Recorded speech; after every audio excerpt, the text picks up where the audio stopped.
All right, so yes, welcome. I'm Dr. Lindsay Matthews Cantu, officially. You can call me Lindsay. Um, I don't even think my patients ever called me Dr. Lindsay or Dr. Matthews or Dr. Cantu. I think they should, Lindsay, call me Lindsay. Um, I am really stoked for you to be here because strength is truly your insurance policy for optimal health. Um, maybe you're new here to the strength world. Maybe it's something you want to like start doing again postpartum. Maybe you've dabbled in it. It's been a few years. By the end of this, I want strength training to be approachable. Um, I don't want to say easy, simple. It's simple, not easy. And we're not reinventing the wheel. Strength training's been around for quite some time and almost 100 years, I think. When I looked into it, people started like strength training for rehab purposes, which is pretty cool. So it's almost been around 100 years, which is awesome. Anyways, I want, if you're in the chat section again, I want you to type in the chat section the number one thing you want to get out of today, or the number one thing that made you like pull the trigger to show up in this hour, because I know it's a lot to commit to a calendar thing and do it when there's beautiful weather outside and put the headphones in and the screen there. It's a lot. I get it. So tell me one thing you want to get out of today, or the number one reason you signed up. And I will do my best to make sure I hit that. If I don't, definitely let's talk about it at the end. But let me hear why you are here, why you signed up for this free call, why you want to learn more about Strength 101. It's like crickets right now. This is a big question, huh? Hi, Lindsay. This is Divya. Hey. I recently purchased your basics program, and I am coming from a space of hip labral tear and the pelvic floor issues that come from the hip labral tear. Oh, Um, got it. Okay. I haven't been exercise. I I'll was write that. working out with Orange Theory in 2018, got this injury, and since then I'm not moving my body except for walking and doing my home chores. Okay. I'm 33 years now, and I'm also on on my road to uh, becoming pregnant. So Yeah. I want to feel a little stronger to support Awesome. myself during that pregnancy journey. Beautiful. I love And it. then I found you and your program, and I attended your previous webinar about the blueprint, I and remember. uh, I just love the program, the pillars that you mentioned, and the way you're supporting women who go undergoing this journey, going through this journey. So I'm Awesome. here to know more about strength training and how I can um, employ whatever you shared today in my journey, along with the basics program. I Awesome. Let's started do this it. program 2 weeks ago, and it's amazing. Love I've it. gone. You're in it. Yeah. And whenever I become pregnant, fingers crossed, I want to be part of the blueprint. Let's do it. Let's do it. Y'all, people keep telling me I need to work on my preconception program, but I'm not gonna lie, that's not gonna be this year. It's gonna have to be next year. But you can apply everything, excuse me, like from the preconception pop-up webinar, the pillars, use all of that. The one woman I refer to right now, I love Anissa Woodall as a nutritionist. She's Mhm. great, preconception. Um, so be sure to follow her on the socials. All right, I Okay. love what's coming in over here. Learning more about this fitness approach, new to me. Um, so much noise around different exercises. There's just noise, yes. Totally. What do you actually need to do for functional strength and improve longevity?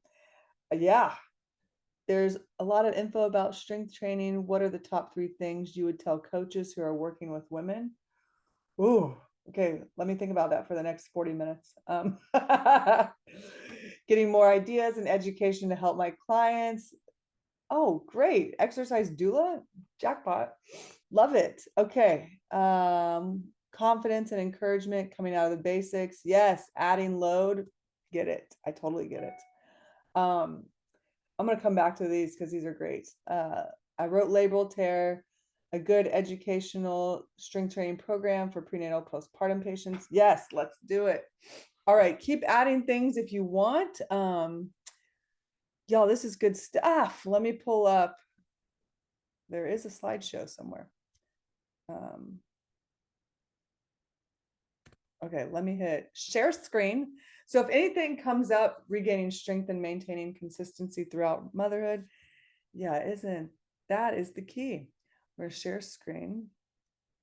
Boom. Okay, you can see this.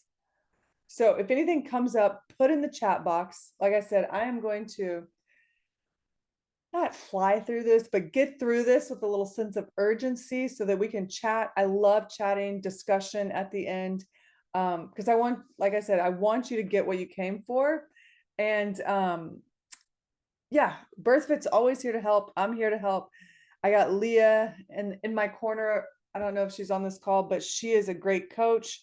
She always helps me out with the programming and in the coaches course. Y'all, if you're not on, if you want to be a BirthFit coach, the wait list is growing. I think there's almost 500 on there now. And we'll open that up for registration at the end of March. And then our live calls will be in the fall. Okay, let's get into it. All right. Like I said to a few of you that were trickling in the beginning, strength training is your biggest insurance policy for optimal health. And y'all, I wrote a blog last night, and I promise I won't go off on too many tangents, but I wrote a blog last night as my husband was snoring next to me, baby was asleep, because I am so pumped at where we're at in this time of space, because I'm seeing, and I call them the hippies, but I'm part of the hippie camp, like hippies, strength training, free birthers lifting barbells, lifting dumbbells, the birth workers meeting the strength training fitness world, meeting the wellness world. This is so freaking cool. And it's really inspiring. And that's, that's why I was like, wait, how much has transpired since strength training has actually started? And, we all, everything has kind of an origin somewhere, but strength training did start as more of a rehab tool. If you want to go back and look at history, but obviously, it was geared towards males. And then women who did strength train, especially, as more women were involved in athletics and they became injured and they needed to rehab. But I truly feel, or I should say, and I truly feel that with the world of CrossFit and the marketing of CrossFit, whatever you want to think of CrossFit, it is whatever. But I think, and we talked about CrossFit in last month's call, so we won't get into it too much unless you have questions at the end. But I think showing women, beautiful women, strong women, with muscles, like lifting weights and like really proud and confident in their bodies, I think that really helped accelerate the strength training world. And I think the strength training, like the CrossFit world, kind of piggybacked off of the triathlon world. But the triathlon world, running, swimming, biking is all endurance based, aerobic capacity. But when they all figured out that you could strength train and that would enhance your running or your biking or your swimming, wow, insurance policy. Okay, enough of my tangent there. All right, what is strength training?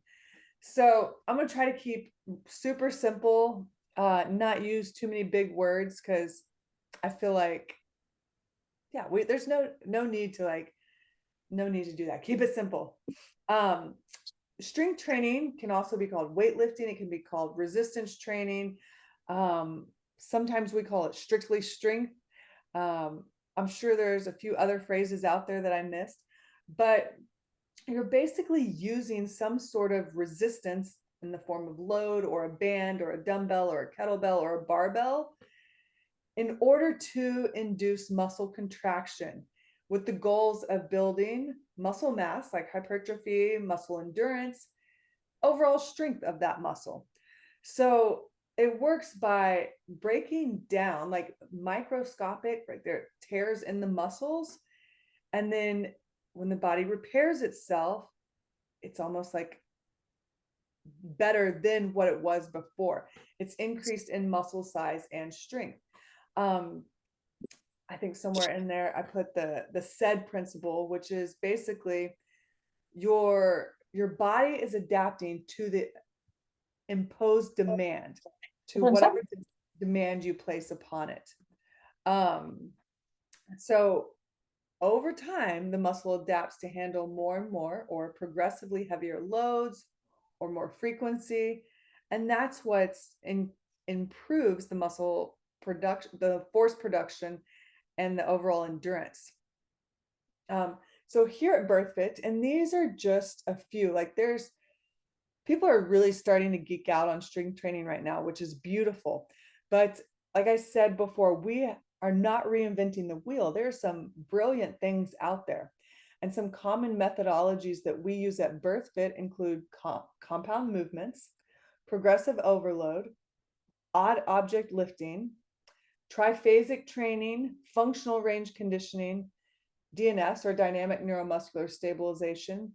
And there will also, I'll mention at the end of this, some popular programs you'll see. So what are compound movements? These are multi-joint movements. They encompass, like we use multiple muscle groups. So think about that, like this is like as basic can be with strength training. The squat, the deadlift, the bench press, overhead press, some pull-ups, some carries. I add pull-ups and carries because I think those are definitely compound movements and need to be trained. And we used to be like scared of this. Like they made women fear squatting with load or squatting or doing a deadlift or bench pressing. Like that was like reserved for the men at the gym. But y'all, we use these. Like I can't tell you how many times I've literally done a deadlift to lift a laundry basket, or squat to pick my baby up, or even like laying on the ground pressing her overhead because she loves it.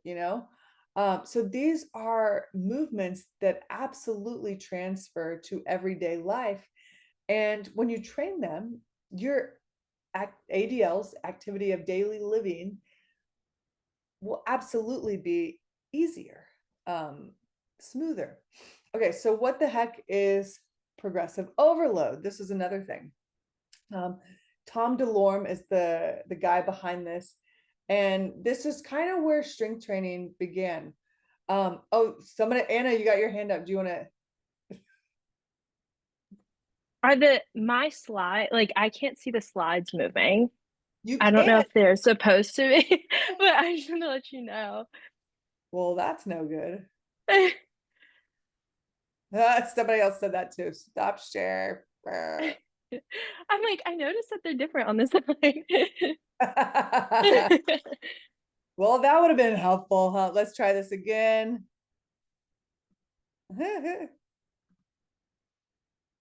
I'm just zipping right along. Okay, can you see him here? Yeah. Okay, let's try going full screen because I know that's a little better. Can you see him here? Yeah. Can you see that one? Yes. Okay, we're starting over. Well, we'll just review now. All right, so common methodologies. Here's a list, and y'all will get the slideshow emailed to you with the recording after this. So we hit on compound movements, right? There's that slide. Progressive overload. This is kind of where strength training began, right? So it started with the Tom DeLorme. He's an Army physician. Basically, progressive overload, increased load, frequency, reps, and you're doing it like think little by little over time. There's really no like, I have a great coach in my history that told me strength takes a lifetime. Like how brilliant is that? Like there's no end goal. Like, okay, check, I did my my deadlift goal. Got it. Now I'm done strength training. No, you need to keep strength training forever because it's like the great anti-ager. Anyways, you want to, with progressive overload, we keep it less than 10%, and as far as like increasing the load, frequency, or reps, and you do that little by little over time. Progressive overload has been great for postpartum training, especially as you go from the basics, BIRTHFIT basics, into postpartum training, which is our 12-week program. And then as you continue, like you go back to your regular scheduled routine after postpartum training, you still keep progressive overload in mind. It can be right here, like it says, as small as 2.5 pounds on your back squat each week or something. It can be just increasing push-ups. Maybe you did a week of 5 push-ups a day, and then the next week you're going to add 7. So you've added 2. That's increasing the reps.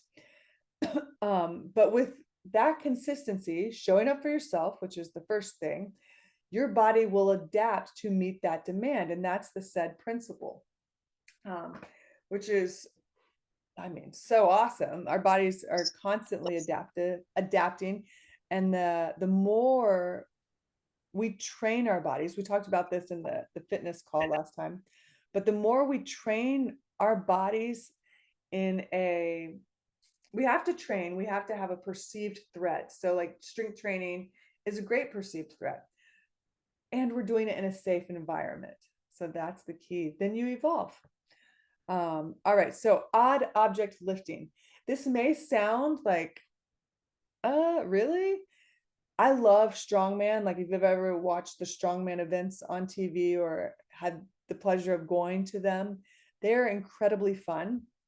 I don't know if my friend Emily's on this call, Emily Stanwyck. Back in the day, she was like California's strongest woman and also a birth doula. She's one of my first BIRTHFIT coaches. But odd object lifting, just like compound movements, definitely transfers into everyday life. You will build strength and endurance in muscles and endurance in general, like aerobic capacity, through non-traditional exercises. So think about, you're lifting, like at the gym I used to coach at, we would lift stones from the ground to the shoulder, or we would carry sandbags for 50 feet, 100 feet, or loading is a good one, and that was so transferable. Like you load a stone on a box or a sandbag on a box. Farmer carries are huge. Like think about like just lugging suitcases around. Sled pushes, yoke carries, sled drags.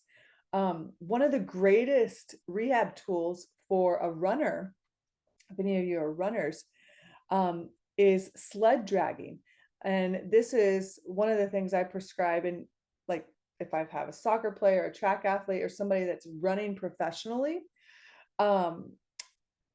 we are doing sled drags as soon as they do the BIRTHFIT basics, because we don't want to run just yet. Like it's a little much on the pelvic floor. It's a little too dynamic. We're still transitioning in that, building the solid dynamic base foundation there. But if you can sled drag, so I don't know if y'all can see me, like you have I would say a belt, but a loose belt around you, and you're dragging the sled behind you. So you're leaning, you've got a lean going on. And now each step, you almost have that like pose runner stance. And it's like a pause, and you're dragging load behind you. Y'all, I gave this a try because I don't love running. Like running is not something I find joy in. I just practice it because I know it makes me stronger, harder, faster, harder to kill. So I practiced this one time. I said, I'm going to give myself from 6 weeks from here to here. I'm going to sled drag twice a week. And let's see if my mile time improves. Y'all, it improved like a whole minute. I didn't do any running, like mileage, nothing. I just ran in the workouts of the day at the CrossFit gym and sled drag. That was it. So that's strength training for runners, and it's freaking awesome. It's part of the odd object lifting strongman training. Okay, anyways, but odd object lifting, how many things, like if you're a mom, like y'all, I do this all the time. I'm holding my baby and I'm like loading dishes. Like, oh my God, that is odd object lifting. Okay. We've done a lot worse. All right. Another methodology that we like is triphasic training. You can totally geek out on each one of these. Cal Dietz is the man behind triphasic training, and it's definitely in the GPP, the general physical preparedness goal. And he has 10-week cycles and 20-week cycles. But the essence of this, like the main goal is he was discovering how, like, who could produce the most force through his shot put athletes. And basically the thrower that was able to absorb the force like eccentrically on the way down created more force, had a much higher velocity. So that is why it's so important to train in the 3 triphasic muscle contractions phases. So there's eccentric, concentric, isometric. And most of the time you just see at the Globo gyms or places like that, the training of the concentric, you're thinking shortening of the muscle, concentric, where isometric, you're holding it out here. Maybe you're holding the bicep, but people rarely train the eccentric. So maybe I have a band over here and I'm trying to pull and lengthen the bicep. You see this a lot in deadlifts. People, especially in the CrossFit world, you see people deadlift it. They lift the bar all the way up, they stand up, and then they drop it from the top. Lowering the barbell all the way down to the ground, you're going to get so much more gains there. Like, did we not want more gains? Like, that's where it's at. So that's the big deal with triphasic here, training all 3 phases of the muscle contraction. All right, functional range conditioning. So FRC, this is a relatively newer concept, and it is Dr. Andre Spina. He's the Canadian chiropractor that came up with this, and it's about joint health optimization. You might already be thinking about this, like it's how I describe this is you have strength, you have capability throughout your entire range of motion. There's no, like, if you dabble in the yoga world, I'm a yoga teacher, so I can knock on it just a little bit, but you see a lot of people with flexible hamstrings, like they can touch the ground with their flat hand, but they don't have control through that whole range of motion. They don't have strength through that whole range of motion. If you ask them to do a tempo, something utilizing their hamstrings, they might just crumble. They might get cramps all through that. So functional range conditioning is having the strength through that entire range of motion. He dogs on the word flexibility, which I get because it's like passive. And they use the word mobility, which has control through the range of motion. When we expand our articular ranges of motion, articular is a fancy word for like joint range of motion. This sends nervous system cues to our brain. Like it tells our brain that we've acquired more space. We're kind of like navigating it.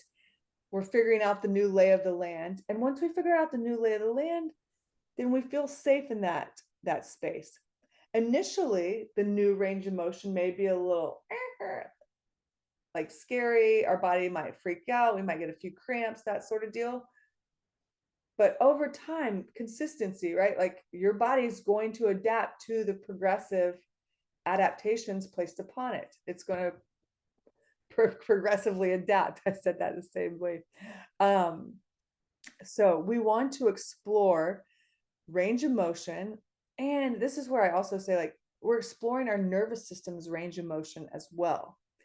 I also like to kind of like use FRC as like, you're taking vitamins for your physical body. FRC training is not always fun. It's quite boring sometimes, and it doesn't look glamorous. Like you see videos of people doing big deadlifts or big squats. But if you're doing FRC, like I'm just doing a little shoulder range of motion, and that's it. And that might be it for the day. That's not going to get you too many likes on the Instagram. So, all right, that's FRC. Dynamic neuromuscular stabilization, DNS. We chatted about this a little bit last month. This is by far one of the best official rehab approaches that I've come across. It's available to PTs, chiropractors, anybody, coaches. Like there's seminars all over the US now. Excuse me. But whenever I first wrote the BIRTHFIT coach seminar way back in the day, 2018, 2017, I was writing it. It took me a while because I couldn't find legit information, like just basic human innate information on how we as humans are designed to move, and specifically our breath and our breathing patterns. Enter DNS. And I went to one seminar. Like at the time, there was like 2 seminars a year in California, which is crazy because California has all kinds of seminars. But I went to a seminar and I was like, done. This is it. They base rehab on the principles of DNS, developmental kinesiology. And in short, DNS emphasizes the nervous system and that we as humans are all born with innate hardwired patterns. And we go through these natural milestones. And what's important is that we go through these milestones, not the timing of them, but we hit them. And like as humans, we all go through these from infancy to becoming a bipedal weight-bearing locomotive mammal. So as our nervous system matures, our movement patterns mature, we gain more control, our posture develops, our cognitive development enhances as well. Like it's all compounded on each other. It's super cool. So that's DNS. And there's another slide for DNS, I know. It was started at the Prague School of Rehab. Pavel Kolar is the guy kind of behind it, and he learned from Levitt, Yanda, Vojta, and Vele. I'll probably say that all those wrong, but those are like kind of like the kings of manual medicine. And definitely, if you're at all interested in rehab or DNS, get to an Exercise One seminar. They're great. Dr. Michael Rintinala also, he puts out a lot of DNS stuff, and he's out of San Diego. But this is a little research article. You'll have these links. You can click on it, talking about DNS and core stability and how it is absolutely necessary for establishing deep core stability. And one of the things back in my days of treating actors, actresses, professional athletes, we would use the DNS approach. And basically, if somebody was injured, let's say they had a rotator cuff injury and they had surgery, or they had ACL injury or surgery, when you know the developmental kinesiology timeline, we would take them back to the positions that they could achieve optimally with pain-free, breathing pattern was great. And that's where we would start rehab. So if you're following along with BIRTHFIT, you know the BIRTHFIT basics. Those are all based on developmental kinesiology. And if you watch a baby move, especially y'all with like the 3 months old and the 10 months old, you're seeing them go through these developmental kinesiology milestones. Dead bug, that is where baby's just first laying on his or her back, learning to use diaphragm to stabilize with the ground and in that sagittal plane. moving arms, maybe just starting here, right? Like moving thumbs in and out of the fist. They can't cross midline yet, but it's really cool to watch that over time. So we use that same, like my rehab success in treating professional athletes, actors, actresses was really good, not to toot my own horn, but because I would go back to what it's kind of looking at it in a positive lens. Like I would go back to what they could do well and then evolve from there. So that's kind of DNS. All right, so let's talk about loads and reps. Again, got any questions, throw them in the chat box. I'm going to leave some time for sure. Loads and reps. This is going to vary depending on the season you're in, right? Like, are you done having kids? Let's up the ante. Let's get with it. Or are you in your preconception phase, like Divya?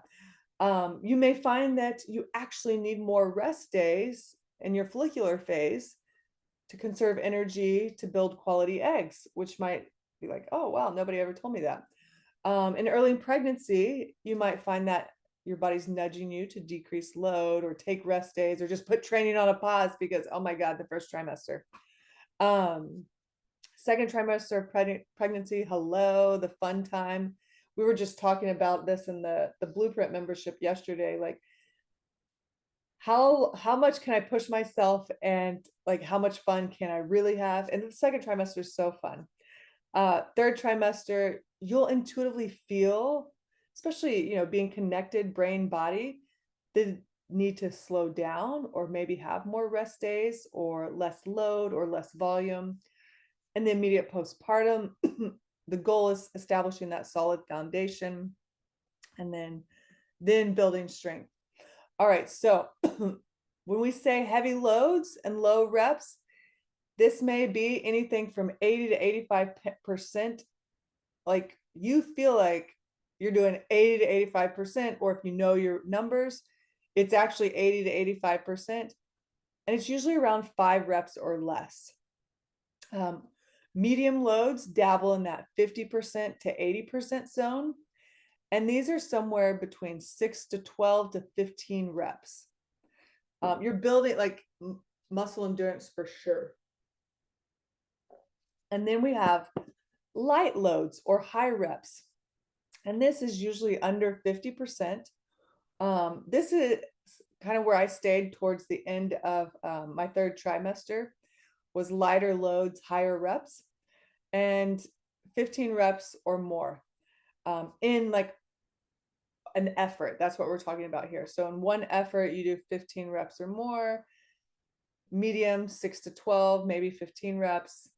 And in one effort with the heavy load, you're doing 5 reps or less. All right, so a few tips. I know some of y'all showed up for the pregnancy tips, and this is really what we got into yesterday. When we're lifting in pregnancy, we're not going to step up to the barbell or a set of dumbbells or kettlebells and have any question about making the lift. With confidence, we are going to step up to that barbell and know we're going to make that lift.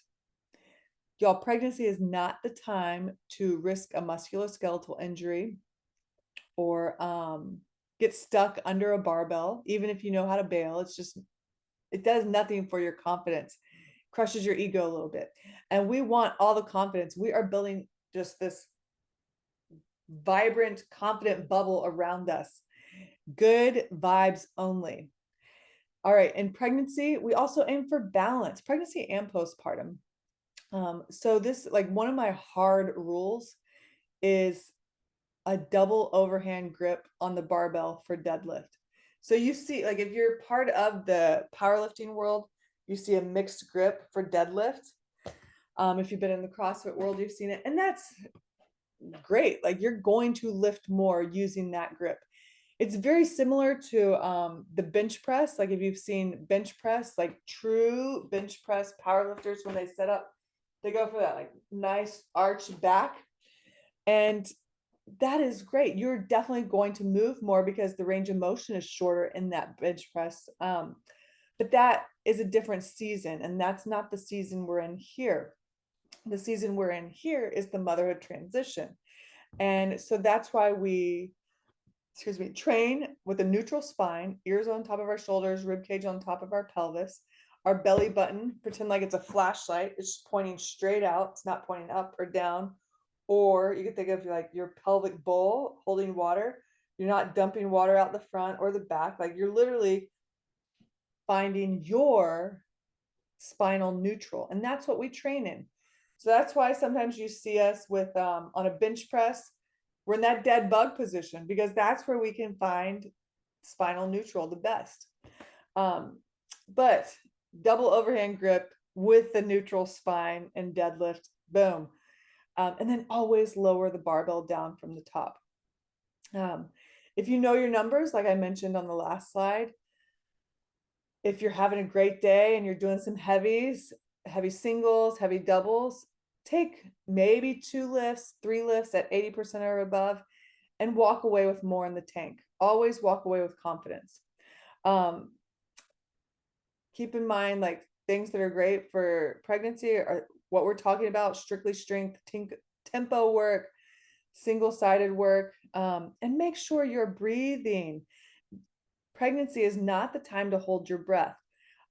Yes, for those experienced lifters, you will have a lift that is like challenging your max capacity, where you hold your breath through the sticky point and then exhale all the way through to finish the lift. That's legit. That's normal, right? Like, it's a different season.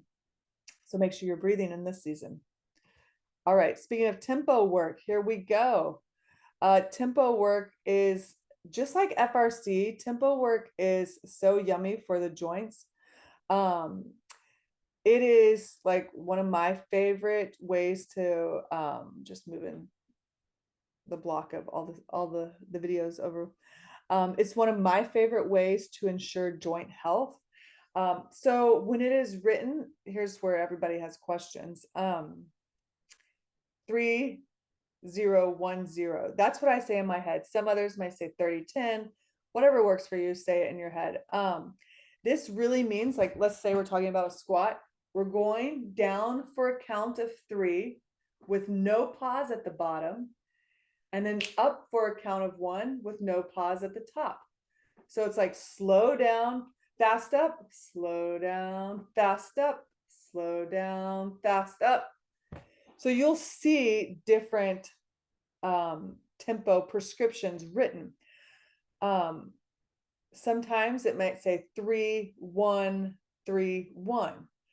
That's 3-second countdown with a 1-second pause at the bottom, 3-second count up, 1-second pause at the top.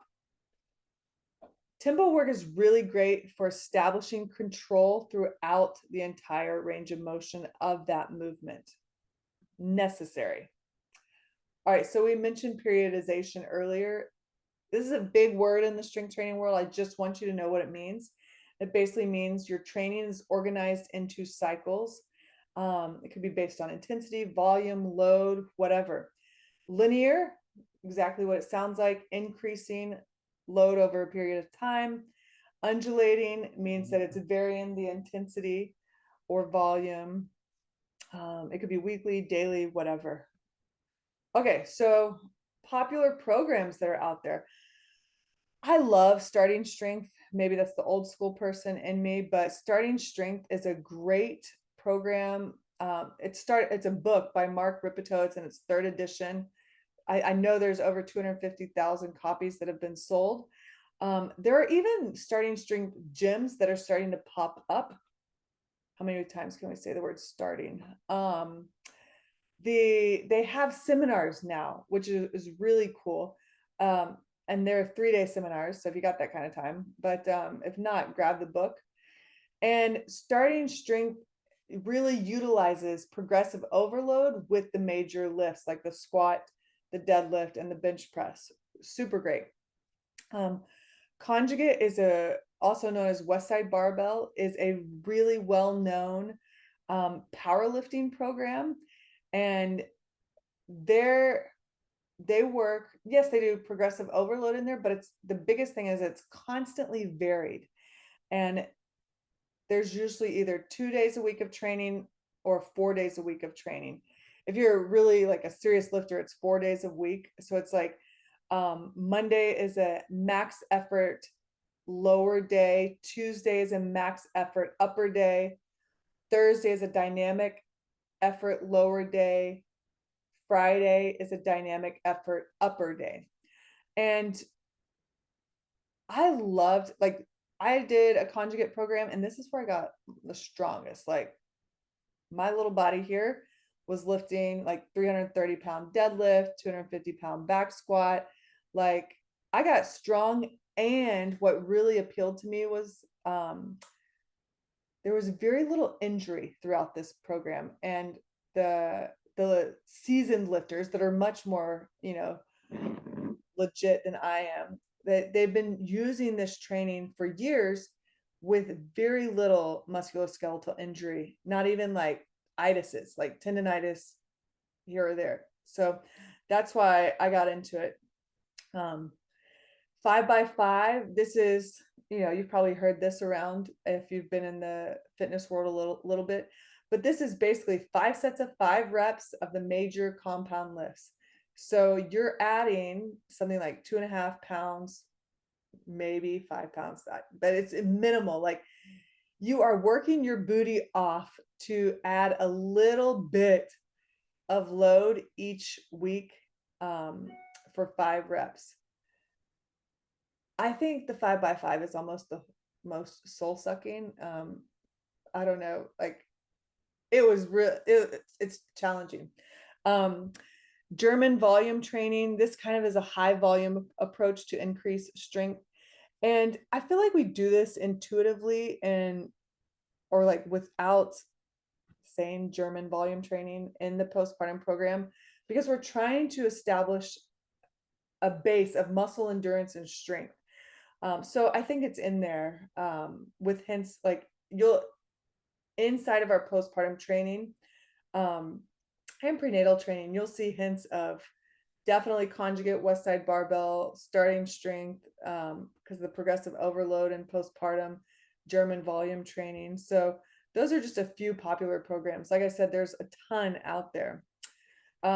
We mentioned on last month's call that BIRTHFIT's programming is a harmonic blend, I like that phrase, of strength and conditioning, powerlifting, odd object lifting, gymnastics. Like, gymnastics is like body weight movement and awareness, right? So like dialing in a push-up, strength, endurance, skill, range of motion. We talked about all this stuff, triphasic, DNS, FRC, and the list goes on. So we talked about a training day template last month, and I won't get in that too much, but I do want to show you. This is a template of kind of what we work off of with each training day inside of BIRTHFIT. You're going to get these slides. So, I mean, if you want to take a screenshot, go for it. But each day we start with a mind-body connection. And this is really to have a conversation with our body to see what's going on. Like, do we feel safe? It's sticky spots. Do we feel like totally energized, ready to go?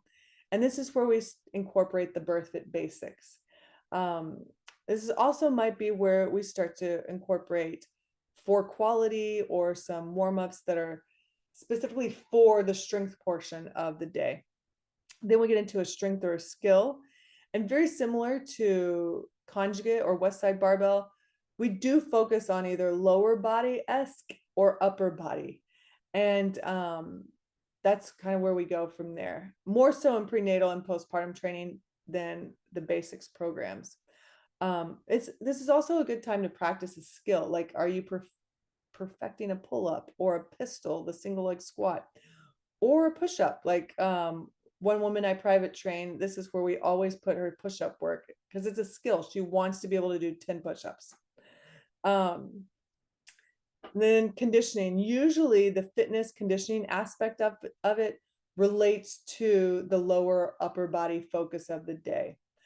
So if we did some back squats, we're going to do some lower body stuff, maybe some push-ups in the mix, but we're going to keep in mind that for the next training day as well. We finish each training day with mind-body reflection. So this is our way of saying we are down regulating the system. That's my dog moaning. We are down regulating the system so that our bodies feel safe again, because we upregulated, right? We challenged the system. We wanted it to adapt. We imposed this perceived threat, but now we want to remind our bodies that we are safe. And we're going to take that downregulated body state out into the real world. Inside of our prenatal training programs, we also have some zone 2 training days because, right, we don't know how long birth is going to be. Could be 3 days, 4 days, could be 6 hours. I don't know, but you do need some aerobic capacity. And this is where we train in a little bit of 60 to 70% intensity. If you are a coach and you're using something like Conjugate or any of those strength programs, you can make it a GPP style program by adding in active recovery days or having a zone 2 training day on Wednesday or Saturday or whatever. So if you wanted to add some conditioning, you totally could. Okay, this just talks about at different times of motherhood, different times in your life, the weights, that everything's going to vary because it depends on the season you're in. But strength training is critical for motherhood, prenatal, preconception, postpartum, beyond. Like, you've got to be able to have a foundation to lift. And like we were talking about in the beginning, this is your best insurance policy. And, this study right here that's linked up found that the greatest maternal health benefits is a combination of aerobic and resistance training. Y'all, that's just a fancy way of saying good old-fashioned strength and conditioning. Hello, BIRTHFIT. But there's, like we were talking about with in the chat section at the beginning of this, like, yes, there is a lot of noise out there, but y'all, take it back to the basics. Compound lifts, BIRTHFIT basics, walk, like, it doesn't have to be complicated. You'll see some sample days in there. This is from the first trimester. This is a little fitness portion. Let me see.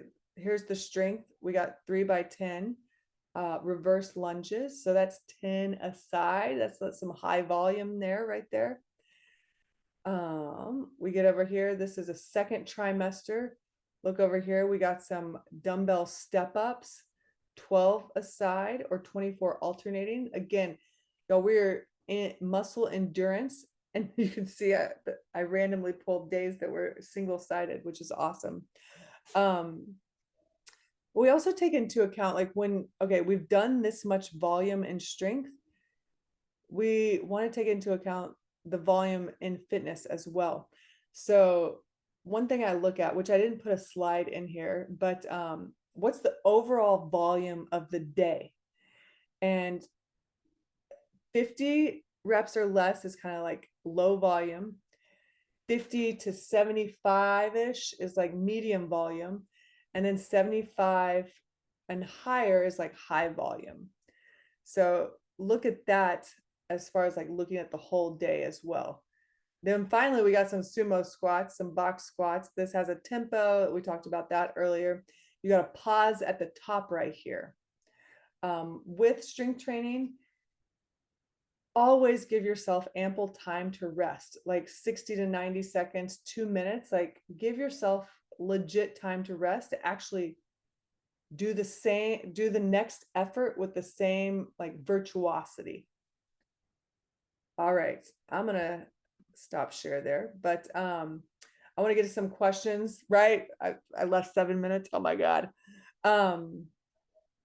Okay. Can you repeat how to exercise during it? Oh, each phase of your cycle. We're going to have, you know what? We're going to do a whole thing on that. But in general, with cycle training, when you're bleeding, day 1 through 3, not a great time to like go for it. But as your bleeding diminishes and you start to amp up, functional rage condition, yes, me too.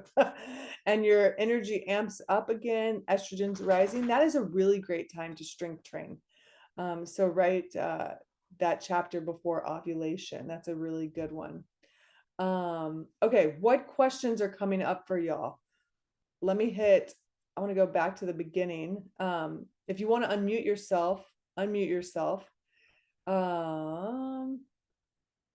Okay, I want to hit on this one. 10 weeks postpartum, trying to get motivated to get back in it. Okay, if you're postpartum, first year postpartum anywhere, I would say you've got to do the BIRTHFIT basics to establish a solid foundation. And I know there's another question for the basics evolving, but you've got to establish a solid foundation, but you can't live here in the no load zone, right? Like, because you carry a baby, you carry a purse, you carry a bag, you're carrying at least 15 pounds a day. So BIRTHFIT basics, that's going to establish your solid foundation. One way you can transition from the basics into postpartum training, which postpartum training is general strength and conditioning with progressive overload, strictly strength focus. And we're starting to introduce a little bit of dynamics here and there. But one bridge I like for women is to do the last 2 weeks of the basics again with like a 2.5 pound dumbbell or a 5 pound dumbbell in dead bugs, or adding in some sort of feedback wherever you feel confident in. And it's just redoing the last 2 weeks with a little bit of load, or transitioning to postpartum training right away and doing like the first 2 weeks, repeating that. So you're repeating the first 2 weeks. Some people just like a slower on ramp. I was definitely one of those slower people.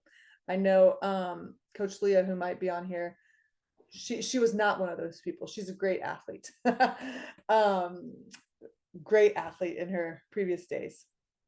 So I hope that answers kind of some of the postpartum questions. Anything come up for postpartum for you ladies that are here? Talk to me. No. I Jackie? can probably say Yeah. something.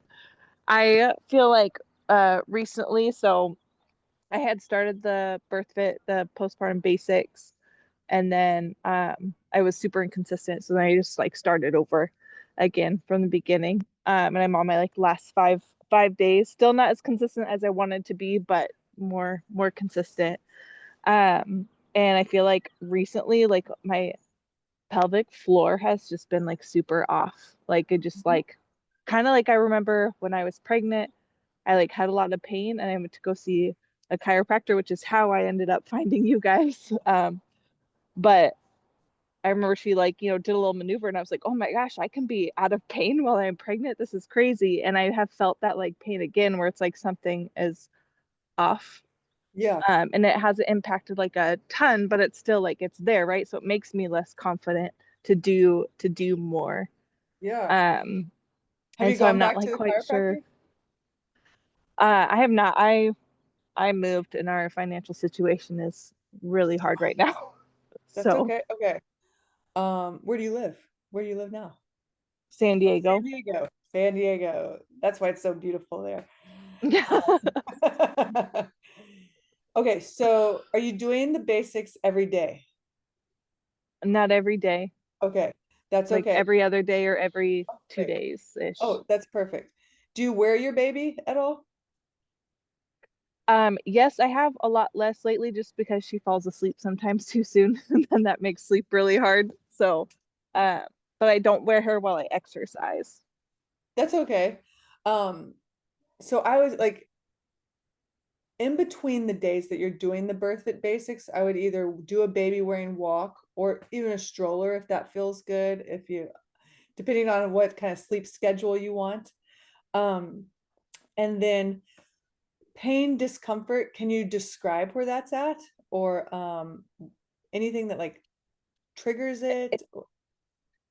Um, it's like right in the middle of my pelvis, and I have like been meaning to reach out to Leah, and I think she is on this call because she gave me stuff because I've had some hip problems also that have come up. And so one of the exercises I did, I think I like got into the position wrong, and so I used a lot of pressure, and so it was like a side plank with my Mm, leg on top of like a bench yeah. or something, my top leg, and that kind of like felt like a pop, Oh and so yeah. I felt like a lot of discomfort like in the middle. And then the other day, I went swimming in the pool, and I was just like doing, you know, like little, what do they call those, where your legs are just going like this. Basically And synchronized I, swimming. yeah, and I just like could feel some discomfort. Like I wouldn't say it's like, oh my gosh, this is so painful. It's just like, oh, I feel that and I don't like it. Yeah. Is it might simply be like stuff is moving around, scar tissue is getting broken up. It may, like we were talking about with functional range conditioning, you might be gaining more range of motion and it's like uncharted territory. And of course, that's not going to feel comfortable, but um, see if you can differentiate between like pain, like the next time you move or do this butterfly legs in the pool, um, or is it just like uncharted territory, like stuff's breaking up and um it's new, it's different and new. Does that make sense? Yeah, no, it does make sense. I'm not very good at like distinguishing. That's why I'm really terrible at Practice. explaining pain. Yeah, yeah. And then see, like we were talking about this on our call yesterday. See if you can breathe through it. Like anytime there is pain, or this is for anybody, like if you're doing a movement and there's any pain or I'm gonna be bopping discomfort, around, so you can. and see if you can take 5 breaths and encourage the muscles in and around the area to melt and send good vibes, good energy to that space, fresh oxygen if you want to get too hippie, but and see what happens. You know, if it's still there, it hasn't changed, then maybe that's an exercise for another day. Um, but if it like diminishes a little bit, that's a really good sign, you know? Yeah. Yeah. Is that helpful?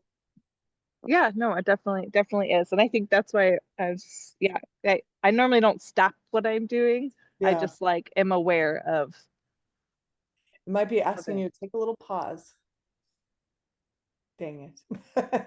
But you can also try the basics like the last week or so with a few little extra weights, like 2.5 pounds, 5 pounds if you have them, and see how that feels. Because I know you're asking about that a little bit. Yeah, Um, I can do that. sweet. And then get back to us. Yeah, in the support calls Yeah, and stuff, chat section. thank you. Yeah, thank you so much. You're welcome. Somebody else asked about a labral tear, but I meant to say this with functional range conditioning. Functional range conditioning, labral tear. I had a labral tear. It's probably still in there. I never had surgery, but shin box, working on internal rotation, that's going to be huge for labral tears. Whew. Can you? Oh, thanks, Nico. Um, okay, what else we got? I got a private question here.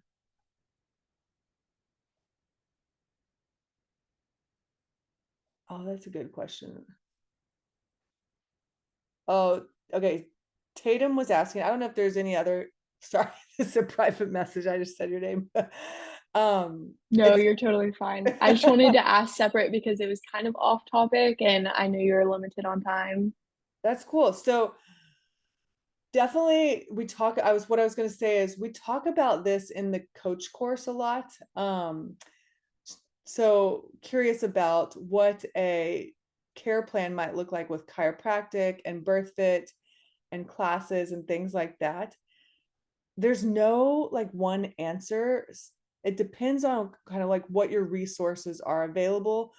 what resources mom has available, like your client you're working with. Like there's definitely ideals, there's definitely middle layer, there's definitely lower layer, depends on finances, things like that. But in general, so I'll share what I did before I sold my half of my practice.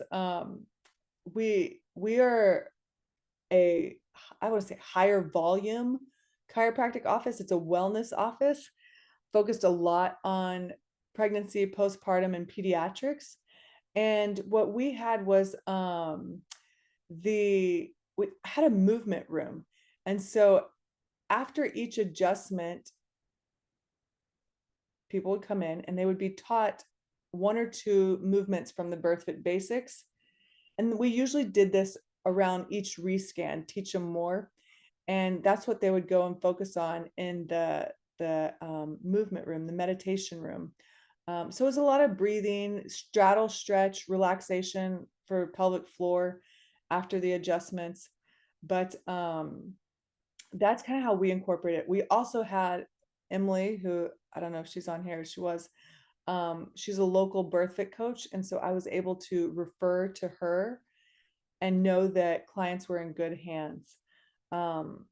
So yeah, this is a good question. We'll definitely talk about in the coach course for sure. So get in there. Do we Thank ever, you. yeah. Do we ever offer scholarships? No, but we do big old discounts to the first, I think it was like the first 25 last year, but I think I'm going to open it up because there's y'all I was saying there's almost 500 on the wait list, and we're going to open it up to more this year. Those on the wait list will get a big old discount when they sign up first, or like that's how we do it. So make sure you're on their wait list, and then if you have any questions, just email me back from there. Okay.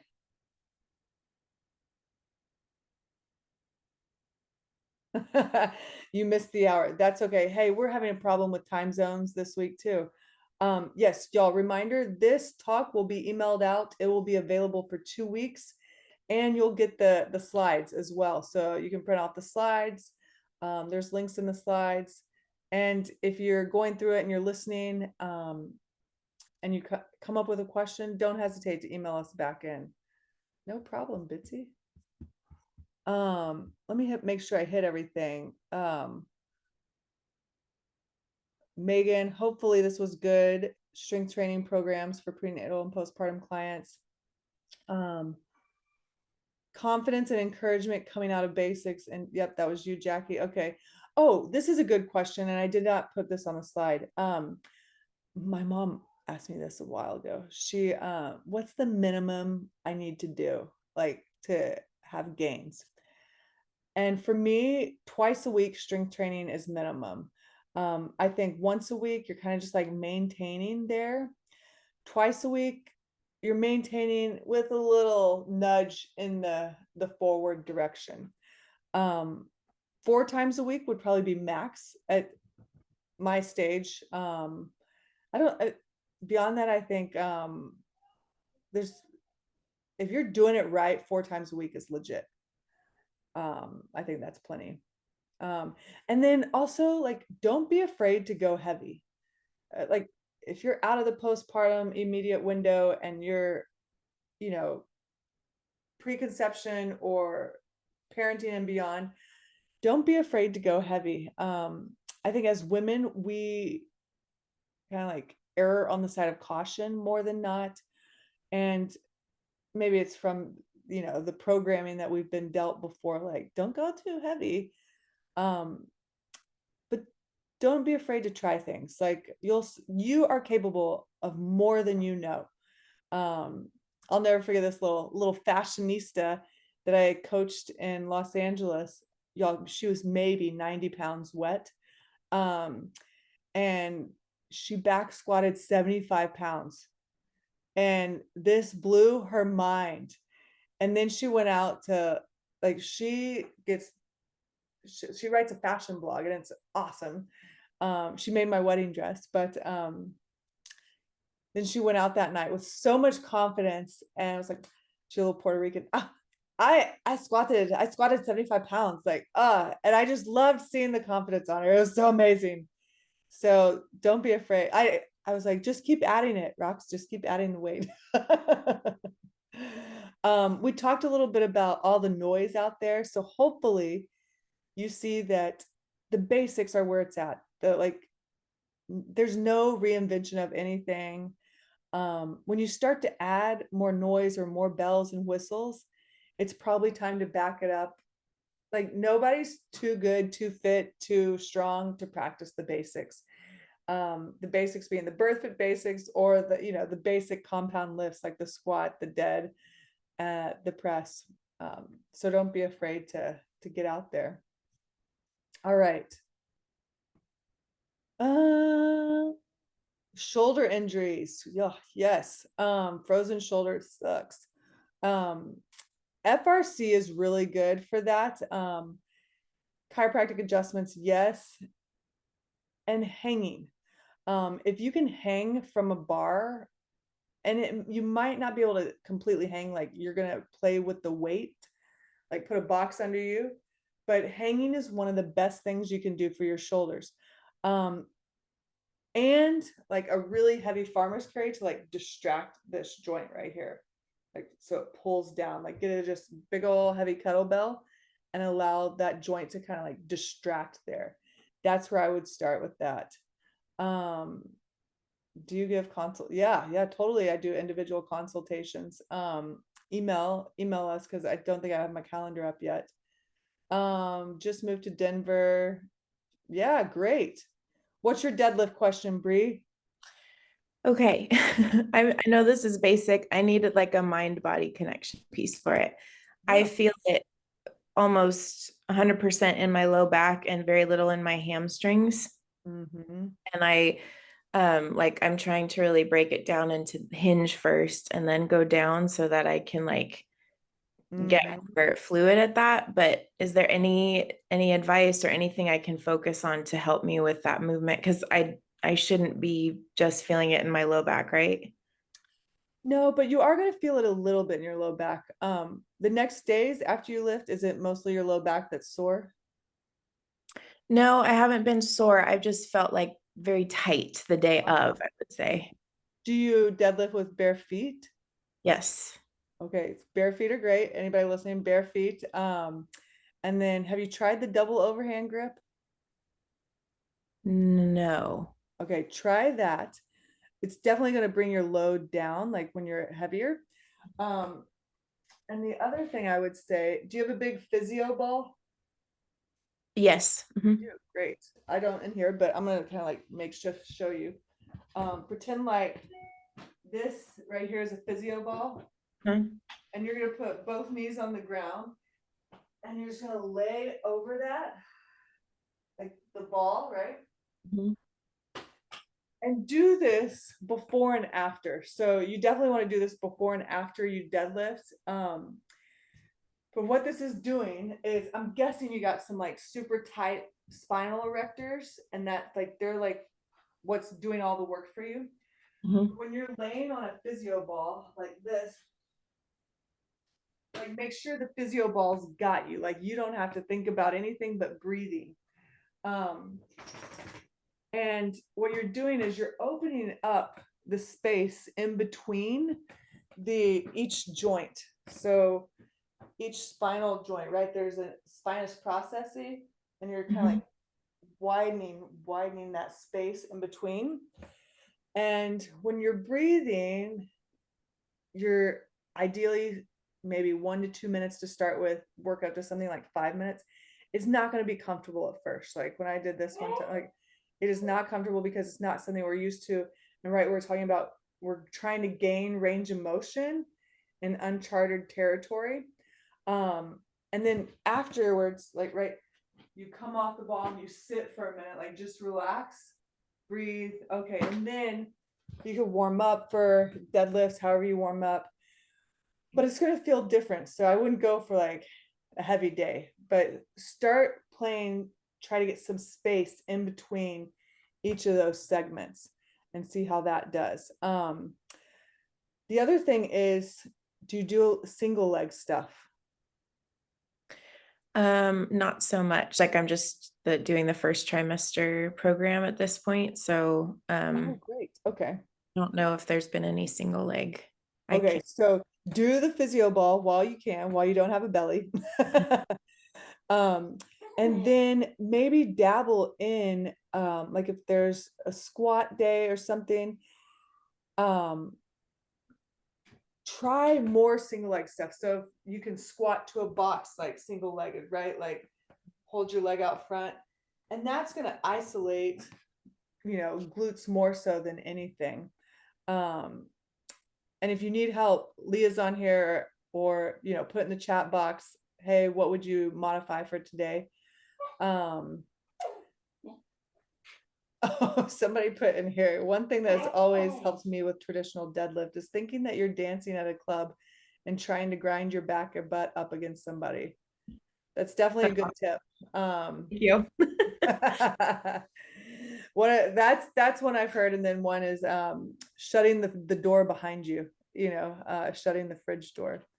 But to isolate, single leg stuff, and then use the physio ball. Okay, thank you.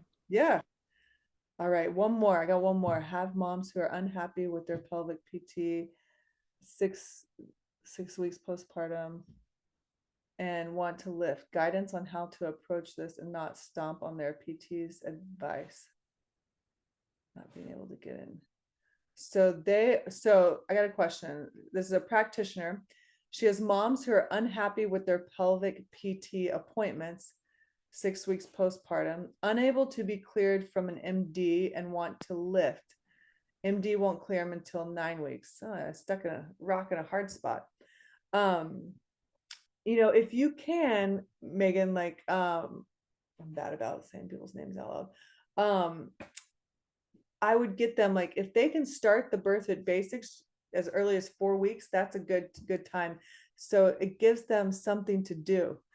And, if they're starting it early, like 4 weeks postpartum, they could do it every other day, every 2 days, or tell them to attend one of our free calls. I would definitely stress the importance of laying down a solid foundation, because if they want to lift later, like I want everybody lifting again as soon as possible, but you've got to establish that solid foundation. So that's kind of where I would start. And then, I mean, if you can, as a practitioner, see if you can, I don't know, the open lines of communication there. See if you can chat with that pelvic floor PT or that MD. Maybe the MD can refer to you sooner. I don't know what those open lines of communication look like, but yeah, if you can't get in there and offer moms some sort of hope, sometimes they go back to the gym too soon, or kind of like willy-nilly. They kind of piecemeal, I call it, they Pinterest their postpartum, and then all of a sudden they're only 9 weeks postpartum and they're like, oh my God, I feel terrible. So yeah, interject where you can. See if you can open up any lines of communication and encourage them to start the basics sooner than later. All right, y'all. That's a wrap. You'll get the recording. You'll get the slides. If anything comes up, shoot me an email back with questions, comments, concerns. And I'll be doing a free talk next month, the end of August, basically feels like August, March. If you have any topic requests, let me know. We could totally get super specific. I know nervous system's been out there as a topic request. Diastasis has, but I'm all ears. So let me know. All right. Bye, y'all.